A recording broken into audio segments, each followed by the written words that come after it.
രാവിലെ ആർക്കും ഒരു ഉന്മേഷമില്ലല്ലോ. കേറി വാടാ ധൈര്യമായിട്ട്. വാ വാ, നീ കേറി വാ. വാടാ മക്കളെ വേഗം. എന്ത് പറ്റി രാവിലെ? സുഖമല്ലേ? കമോൺ, വാടാ ഇങ്ങോട്ട്, ധൈര്യമായിട്ട് വാ. എന്താണ് പഠിച്ചിരിക്കുന്നത്? വാ. ഓ, നീ എവിടെയും കിടന്നോ? കൊള്ളാം. വാ വാ, വേഗം വാ. ജോണി കൊതിയാ വാ പിടിച്ചിരിക്കുന്നോ? എടാ മക്കളെ, ഇന്നൊരു പ്രത്യേക ഭക്ഷണ സാധനം കൊണ്ടുവന്നിട്ടുണ്ട്. നിങ്ങൾ ഒരിക്കലും കഴിച്ചിരിക്കില്ല. രാമൻകുട്ടി, ഭക്ഷണം കൂടെ. അമ്പട, അവനൊറ്റ കഴിച്ചിട്ട് പോയല്ലോ. രാമൻകുട്ടി കൂടെ കയറും. ഞാൻ കൊടുക്കാളെ മക്കൾക്ക്. എന്നാ പിടിച്ചോ.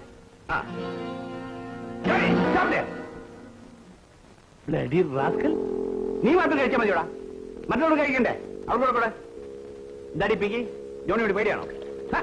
എല്ലടി മണോളപ്പിയോ? വഴക്കൂടാന്ന് ജോണി.